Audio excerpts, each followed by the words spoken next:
વાપીમાં હેવાનિયતે હદ વટાવી 7 વર્ષીય બાળકનું અપહરણ કરી દુષ્કર્મ આચર્યું, આરોપીની ધરપકડ।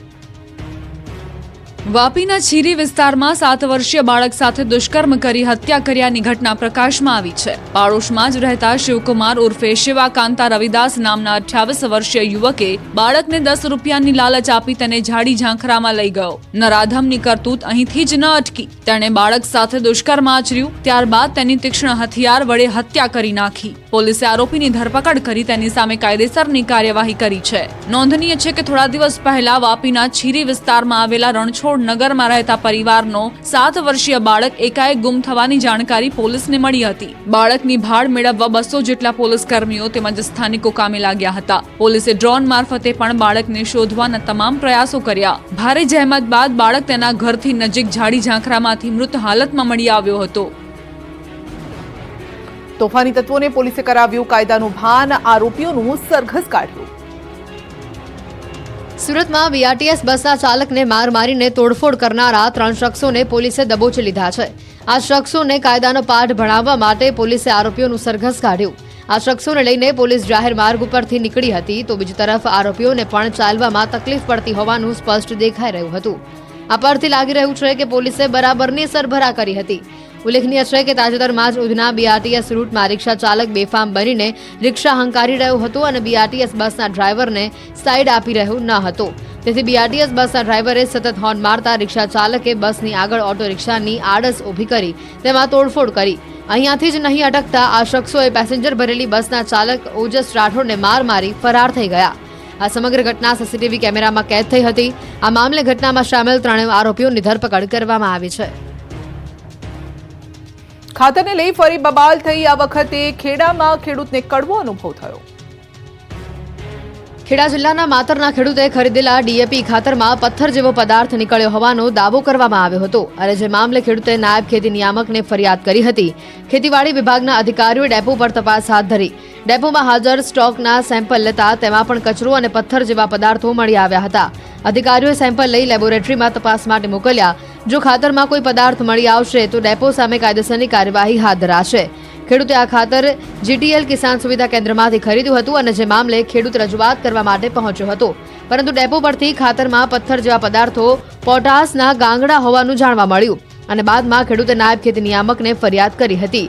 મહત્વનું છે કે અગાઉ પણ ભાવનગરના કેટલાક વિસ્તારોમાં પણ ખાતરમાં પથ્થર નીકળ્યા હોવાની બૂમ ઉઠી હતી। સત્તાધાર આશ્રમ વિવાદમાં કાકાની ફરિયાદ બાદ ભત્રીજા સામે કાર્યવાહી। ભૂતળી આશ્રમના મહંતની ધરપકડ। જૂનાગઢના સત્તાધાર આશ્રમ વિવાદમાં મહંત વિજયગીરીના ભત્રીજાની ધરપકડ કરાઈ છે। વિસાવદર તાલુકાના ભૂતળી ગામના દિગંબર આશ્રમના મહંત હરેશગીરીની ધરપકડ કરવામાં આવી છે। કાકા નીતિન ચાવડાને ધમકાવવાના આરોપમાં ભાવનગર ઘોઘા રોડ પોલીસે તેમના ભત્રીજાની ધરપકડ કરી છે। હરેશગીરી સત્તાધાર આશ્રમના મહંત વિજયગીરીના ભત્રીજા છે। આ સાથે જ ભૂતળીમાં આવેલા આશ્રમના મહંત પણ છે। તેમના સગા કાકાએ 6 ડિસેમ્બરે ઘોઘા રોડ પોલીસ મથકમાં તેમની વિરુદ્ધ ફરિયાદ નોંધાવી હતી। ભાવનગરમાં રહેતા તેમના કાકા નીતિનભાઈ ચાવડાનો આરોપ છે કે મહંત હરેશગીરીએ નવેમ્બર મહિનામાં ફોન ઉપર તેમને અપશબ્દો કહ્યા હતા અને મારી નાખવાની ધમકી આપી હતી। ત્યારે નીતિન ચાવડાની ફરિયાદના આધારે પોલીસે મહંત હરેશગીરીની ધરપકડ કરી લીધી છે। બનાવટી દસ્તાવેજોના કૌભાંડીઓ સકંજામાં આવી ગયા। વેજલપુરમાંથી પકડાયા। બનાવટી મિલકત વેચાણ દસ્તાવેજો દ્વારા જમીનના ગેરકાયદેસર સંપાદન સાથે સંકળાયેલા રેકેટનો પર્દાફાશ થયો, જેમાં સબ રજિસ્ટ્રાર કચેરીમાંથી કમ્પ્યુટર ઓપરેટર સુપરવાઇઝર ઝાલાની ધરપકડ કરવામાં આવી। આ રેકેટનો મુખ્ય સૂત્રધાર હર્ષ સોની પણ સકંજામાં આવ્યો।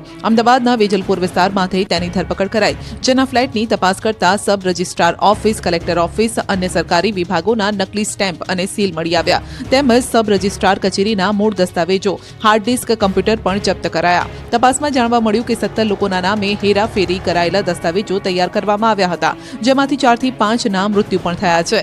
આરોપીઓએ દસ્તાવેજો પર તારીખોનો ઉપયોગ કરીને એવું દેખાડ્યું કે મૃતકે તેમના મૃત્યુ પહેલા કાગળ પર સહી કરી હતી।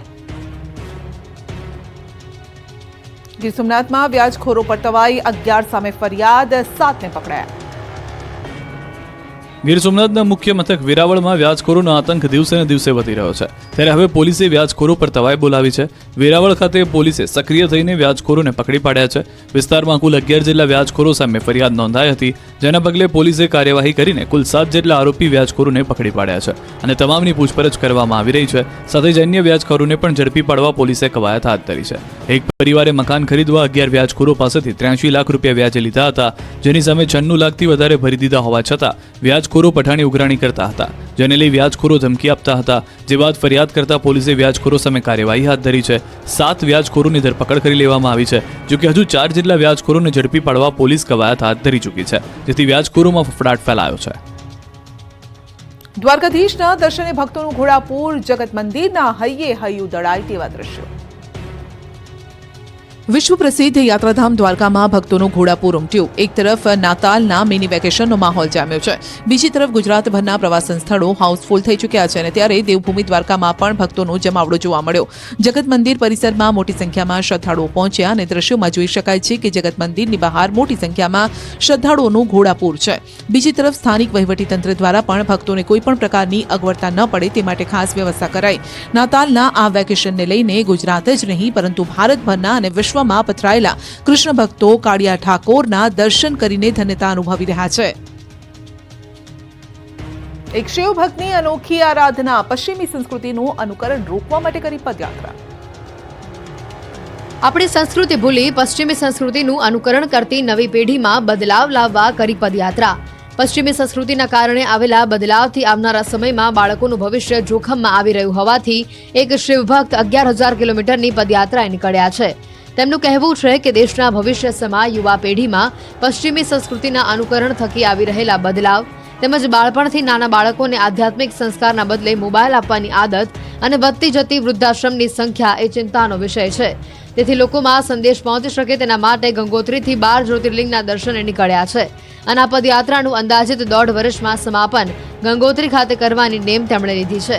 આ શિવભક્ત અત્યાર સુધીમાં 3 જ્યોતિર્લિંગના દર્શન કરી ચૂક્યા છે. પોતાના મનનો ભાવ સંદેશ જણાવી સંકલ્પ લેવડાવે છે તેમજ શાળાના વિદ્યાર્થીઓ સહિતને વ્યસન મુક્ત રહેવા માટે પણ તેઓ જણાવે છે. રાજકોટમાં 4 જાન્યુઆરીથી શરૂ થશે ખેલ મહાકુંભ. 71 લાખથી વધુ યુવાનો લેશે ભાગ. રાજકોટ સહિત રાજ્યમાં આગામી 4 જાન્યુઆરી 2025થી ખેલ મહાકુંભ 3.0નો પ્રારંભ થઈ રહ્યો છે, જેનું ઉદ્ઘાટન રાજકોટથી સૌરાષ્ટ્ર યુનિવર્સિટીના એથ્લેટિક્સ મેદાન ખાતેથી મુખ્યમંત્રી ભૂપેન્દ્ર પટેલ અને ગૃહમંત્રી હર્ષ સંઘવીના હસ્તે થવા જઈ રહ્યું છે. જેમાં આ વર્ષે રાજ્યમાં કુલ 71,30,834 વિદ્યાર્થીઓનું રજીસ્ટ્રેશન થયું છે, જેમાં રાજકોટ મહાનગરપાલિકા અને ગ્રામ્ય મળીને 2,86,125 વિદ્યાર્થીઓનું રજીસ્ટ્રેશન થયું છે. ગત વર્ષ કરતાં આ વર્ષે ખેલ મહાકુંભમાં વિદ્યાર્થીઓની સંખ્યામાં વધારો પણ નોંધાયો છે. મુખ્યમંત્રીની ઉપસ્થિતિમાં આ કાર્યક્રમનું ઉદ્ઘાટન થવાનું છે, ત્યારે રાજકોટમાં વહીવટીતંત્ર સાથે સાથે જિલ્લા રમતગમત અધિકારી અને સ્પોર્ટ્સ ઓથોરિટી ઓફ ગુજરાત દ્વારા ખેલ મહાકુંભ આયોજનને લઈ તમામ તૈયારીઓને આખરી ઓપ આપવામાં આવી રહ્યો છે. આ વખતે ખેલ મહાકુંભમાં વિકલાંગ વિદ્યાર્થીઓ પણ ભાગ લઈ શકશે. મહત્વનું છે કે ગુજરાતના તત્કાલીન મુખ્યમંત્રી અને હાલના વડાપ્રધાન નરેન્દ્ર મોદી દ્વારા રાજ્યમાં વર્ષ 2010માં ખેલ મહાકુંભની શરૂઆત કરવામાં આવી હતી.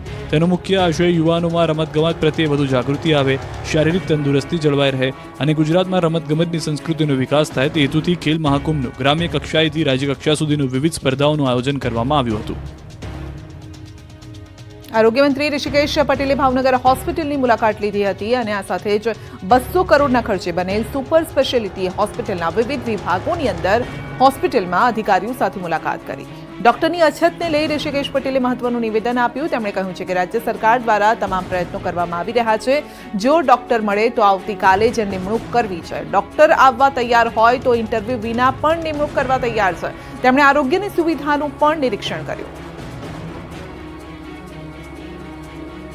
આણંદના બોરસદ એપીએમસીની ચૂંટણી યોજાય તે પહેલા જ વિવાદ સર્જાયો. જી હા, આગામી ફેબ્રુઆરી મહિનામાં આણંદના બોરસદ ખેતીવાડી ઉત્પન્ન બજાર સમિતિની ચૂંટણી યોજાવાની છે અને ત્યારે ચૂંટણી પહેલા જ કોંગ્રેસના પૂર્વ ધારાસભ્ય રાજેન્દ્રસિંહ પરમારે આણંદ જિલ્લા રજિસ્ટ્રાર પર ગંભીર આક્ષેપ કર્યા છે. તેમણે કહ્યું છે કે રજિસ્ટ્રાર તેમની ફરજ અને કાયદો ચૂક્યા છે અને રજિસ્ટ્રારે ખોટી રીતે કાયદાની વિરુદ્ધ મંડળીઓ રદ કરી છે, તો વેપારીઓના મતો પણ ખોટી રીતે રદ કર્યા છે અને ત્યારે ચૂંટણી યોજાય તે પહેલા જ વિવાદ સામે આવ્યો છે. જો કે આણંદ જિલ્લા રજિસ્ટ્રારે પૂર્વ ધારાસભ્યના તમામ આક્ષેપોને નકાર્યા. સુરતના પાંડેસરામાં યુવકની હત્યા કરનાર 2 આરોપી ઝડપાયા છે. તો ગાડી ઓવરટેક કરવા મામલે થયેલા જૂના ઝઘડાની અદાવતમાં 2 યુવકોએ કાતર અને બ્લેડ વડે હુમલો કરી યુવક દીપકને મોતને ઘાટ ઉતાર્યો હતો. જો કે આ મામલો પાંડેસરા પોલીસે ફરાર 2 આરોપીની ધરપકડ કરી અને તપાસ હાથ ધરી. આરોપી કૃષ્ણ તિવારી, મનીષ પ્રજાપતિએ જૂની અદાવતમાં ઝઘડો કરી હત્યાને અંજામ આપ્યો તેવું તપાસમાં ખુલ્યું. 106 વર્ષના ભેરુલાલ 50 યાત્રીઓ સાથે પગપાળા ઉદયપુરથી દ્વારકા પહોંચ્યા. હાથમાં લાકડી, માથા પર ટોપી, ધોતી, જપ્પાનો પહેરવેશ, ધીમી ચાલ અને ઉત્સાહ યુવાનોને પણ ટક્કર આપે તેવો આજે 106 વર્ષના યુવાન ભેરુલાલ મહારાજ દ્વારકાધીશના ભગત દાદા સતત 19મી વાર ઉદયપુરથી દ્વારકા પગપાળા ચાલીને કાળિયા ઠાકોરના દ્વારે પહોંચ્યા. રાજસ્થાનના ઉદયપુરથી સતત 19મી વાર ભેરુલાલ મહારાજ તેમના પદયાત્રીઓ સાથે પગપાળા દ્વારકાધીશના દર્શને આવી પહોંચ્યા હતા. 106 વર્ષના ભેરુલાલ મહારાજ લગભગ 50 જેટલા પદયાત્રીઓ સાથે ઉદયપુરથી નીકળ્યા હતા. લાંબી પદયાત્રા કરીને દ્વારકા પહોંચ્યા, છતાં તેમના ચહેરા પર ક્યાંય થાકનું નામું નિશાન ન હતું. જાણે દાદા પર દ્વારકાધીશના 4 હાથ હોય તેમ સદી વટાવ્યા બાદ પણ દાદાને નખમાં રોગ નથી. આજે પણ રેસમાં યુવાનોને પણ પાછળ છોડી દે છે. ત્યારે દર વર્ષની માફક આ વખતે પણ જગત મંદિરે પહોંચી ભેરુલાલ અને તેમની ટીમે વિશ્વભરના લોકોના સારા આરોગ્ય અને પરસ્પર સારી ભાવના બની રહે તે માટે પ્રાર્થના કરી. આ પદયાત્રા સંઘમાં જામનગરના પણ વ્યક્તિ આ પદયાત્રામાં જોડાયા છે. આ પદયાત્રાનો મુખ્ય હેતુ લોકોની વચ્ચે પરસ્પર શાંતિની ભાવના અને આરોગ્ય સારું રહે તે માટેનો છે. વાદળછાયા વાતાવરણ વચ્ચે હવામાન વિભાગની મોટી આગાહી, કહ્યું કે હવે કાતિલ ઠંડી માટે રહેજો તૈયાર. માવઠા બાદ હવે કાતિલ ઠંડીનો રાઉન્ડ. હવામાન વિભાગે કરી આગાહી. થોડા દિવસ આકાશમાં વરસાદી વાદળો ઘેરાયા. કેટલાક વિસ્તારોમાં માવઠું પણ ત્રાટક્યું. વાતાવરણ પલટાતા ખેડૂતોના જીવ અદ્ધર થઈ ગયા હતા. પરંતુ હવે ખેડૂતો માટે થોડા રાહતના સમાચાર પણ આવ્યા. હવામાન વિભાગે આગાહી કરી છે કે આગામી દિવસોમાં રાજ્યનું હવામાન સૂકું રહેશે. 24 કલાકમાં લઘુત્તમ તાપમાનમાં 2 થી 3 ડિગ્રીનો ઘટાડો જોવા મળશે, જે બાદ તાપમાનમાં કોઈ ફેરફાર જોવા નહીં મળે. રાજ્યમાં વરસાદની શક્યતા નહીવત છે. જો કે હવામાન વિભાગે જણાવ્યું કે માવઠા બાદ હવે કાતિલ ઠંડીનો કહેર શરૂ થશે. આગામી 24 કલાકમાં તાપમાન ગગડશે. અરબી સમુદ્રમાંથી ભેજ આવી રહ્યો છે, જેના કારણે રાજ્યમાં ધુમ્મસભર્યું વાતાવરણ જોવા મળી રહ્યું છે. आने वाले दिनों के लिए जो गुजरात स्टेट के लिए फोरकास्ट है उसमें ड्राई वेदर प्रिवेल करेगा और मिनिमम टेम्परेचर की बात करेंगे तो मिनिमम टेम्परेचर में 2 से 3 डिग्री की गिरावट दर्ज होगी आने वाले 24 घंटे में. उसके बाद टेम्परेचर नो लार्ज चेंज में रहेगा. और मिनिमम टेम्परेचर रियलाइज की बात करेंगे तो मिनिमम टेम्परेचर जो अहमदाबाद में रियलाइज हुआ है वो 16.5 डिग्री सेल्सियस और गांधीनगर में 16 डिग्री सेल्सियस. આ તરફ રાજ્યના કેટલાક વિસ્તારોમાં સવારના સમયે ધુમ્મસભર્યું વાતાવરણ સર્જાયું. કેટલાક વિસ્તારોમાં વાદળો પણ ઘેરાયા હતા. વહેલી સવારે દાહોદના વિવિધ વિસ્તારોમાં ધુમ્મસભર્યું વાતાવરણ છવાયું. ધુમ્મસના કારણે વિઝિબિલિટી ઘટી. દાહોદમાં હિલ સ્ટેશન જેવો માહોલ સર્જાયો હતો. આંખના પલકારામાં ગઠિયો કડા કરી ગયો, શિક્ષકના 20,000 લઈને ફરાર. પાલનપુરમાં બસ પોર્ટની આગળ પાર્ક કારમાંથી ₹20,000 ઉઠાવી ગઠિયો છુમંતર થયો હોવાની ઘટના બની છે. આ સમગ્ર બનાવ સીસીટીવીમાં કેદ થયો છે. વાયરલ થઈ રહેલા દ્રશ્યમાં જોઈ શકાય છે કે બસ પોર્ટ પાસે આવેલા એક બેંકમાં શિક્ષક પોતાના દાગીના મૂકવા માટે આવ્યા હતા અને તે સમયે ગઠિયાએ આયોજનપૂર્વક બેગ પડાવવાનો પ્રયાસ કર્યો હતો. આ માટે તેમણે પ્રથમ રસ્તા પર પૈસા ફેંકીને પૈસા પડી ગયાની વાત કરી હતી અને ત્યારબાદ આચાર્યના સ્વેટર પર થૂંકીને બેગ પડાવવાનો નુસ્ખો અપનાવ્યો હતો. પરંતુ શિક્ષકને છેતરી ન શકાતા આખરે તેમણે આચાર્યની કારમાં રહેલા 20,000 રોકડા સેરવી લીધા અને છુમંતર થઈ ગયા હતા. ગઠિયાઓની આ અવનવી તરકીબો સીસીટીવી કેમેરામાં કેદ થઈ છે.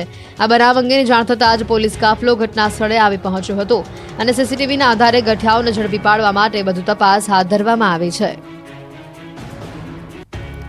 સુરતના રાંદેરમાં રોડ પર દોડતા ચાલુ વાહનોમાંથી ખાદ્ય તેલની ચોરીના 2 વિડીયો વાયરલ થતા ખળભળાટ. દ્રશ્યોમાં જોઈ શકાય છે કે રોડ પર જઈ રહેલ ચાલુ ટેમ્પો પાછળ એક ગઠિયો લટકે છે અને ત્યારબાદ ટેમ્પો ધીમો પડતા આ વ્યક્તિ તેમાંથી છુપી રીતે તેલનું બોક્સ ઉઠાવીને નાસી જાય છે.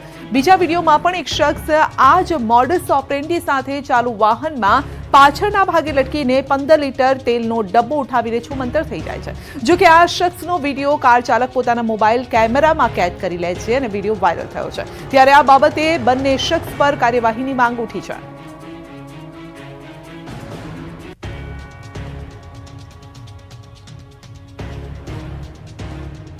ખેડામાં બની વિચિત્ર ઘટના, કચરો સળગાવવા જતા કાર સળગી ગઈ. સુરતના કતારગામ ન્યૂ જીઆઈડીસી વિસ્તારમાં વિચિત્ર ઘટના બની. જાહેર રસ્તા પર પાર્ક કરવામાં આવેલી એક કારમાં અચાનક આગ ભભૂકી ઉઠતા અફરાતફરી મચી. મળતી જાણકારી પ્રમાણે ન્યૂ જીઆઈડીસી વિસ્તારમાં એક કાર માલિકે પોતાની કાર પાર્ક કરી હતી, જેની બાજુમાં પડેલો કચરો સળગાવવામાં આવ્યો. જો કે કચરો સળગાવવા જતા આ કાર પણ આગની ચપેટમાં આવી ગઈ હતી. તો આગ પણ એટલી વિકરાળ હતી કે જે જોતજોતામાં કારમાં ફેલાઈ ગઈ હતી. આ બનાવને પગલે આસપાસના વિસ્તારમાં અફરાતફરીનો માહોલ જોવા મળ્યો. આગ અંગેની જાણ નજીકના ફાયર સ્ટેશને કરવામાં આવતા ફાયર બ્રિગેડની ગાડી ઘટના સ્થળે આવી પહોંચી અને પાણીનો મારો ચલાવીને આગને કાબૂમાં લીધી હતી. જો કે આગની આ ઘટનામાં કારને મોટા પાયે નુકસાન થયું. આ ઘટનાનો વિડીયો સોશિયલ મીડિયામાં વાયરલ થઈ રહ્યો છે. મહીસાગરમાં સફેદ દૂધનો કાળો કારોબાર સીસીટીવીમાં કેદ થયો. દૂધમાં મિલાવટના ચોંકાવનારા દ્રશ્યો સામે આવ્યા. મહીસાગર જિલ્લામાં ડેરીમાં દૂધમાં પાણીની મિલાવટનો વિડીયો વાયરલ થયો. ખાનપુરના ખુટીલાવ ગામમાં દૂધના ટેન્કરમાં દૂધ સહકારી મંડળીના સભાસદોની હાજરીમાં કેટલીક બરણીઓમાંથી પાણીવાળું દૂધ નાખવામાં આવ્યું હતું. સમગ્ર ઘટના સીસીટીવીમાં કેદ થઈ. ડેરીના સભાસદો પોતાના આર્થિક હિત માટે ડેરીને નુકસાન પહોંચાડી રહ્યા હોવાનો ખુલાસો થયો. આ વાયરલ સીસીટીવી ફૂટેજને લઈ ન્યૂઝ 18 ગુજરાતી ખુટીલાવ ગામની ડેરીમાં જઈને કર્મચારીઓ સાથે વાતચીત પણ કર્યું, રિયાલિટી ચેક પણ કર્યું. દૂધમાં પાણી ભેળવનાર બીજું કોઈ નહીં પરંતુ ડેરી મંડળીના ઓડિટર રહી ચૂકેલા અશોક પટેલ જ હતા. આ ખુલાસો દૂધ મંડળીના ચેરમેન હસમુખભાઈ પટેલે કર્યો અને ત્યારબાદ ન્યૂઝ 18ની ટીમ વાયરલ સીસીટીવી દ્વારા ખોટેલાવ ગામની દૂધ મંડળીમાં જઈને ડેરીમાં કામ કરતા કર્મચારીઓ સાથે પણ વાત કરે છે. ત્યારે ડેરી મંત્રી તરીકે કામ કરતા રમેશભાઈ વાયરલ સીસીટીવી અંગે નવાઈ પમાડે તેવો જવાબ આપે છે. તેમણે કહ્યું કે હું બેઠો છું ત્યાંથી કાચ વચ્ચે આવતો હોવાથી મને દૂધ ભરનાર વ્યક્તિ દેખાતા નથી. હવે તમે મને તો દેખાતું નહીં, ઓછું દેખાય છે કાચમાં ઓછું દેખાય એટલે શું ખબર પડે. મોરબી પોલીસની કડક કાર્યવાહી. સ્ટંટબાજની એવી સરભરા કરી કે ચાલવામાં ફાંફા પડ્યા.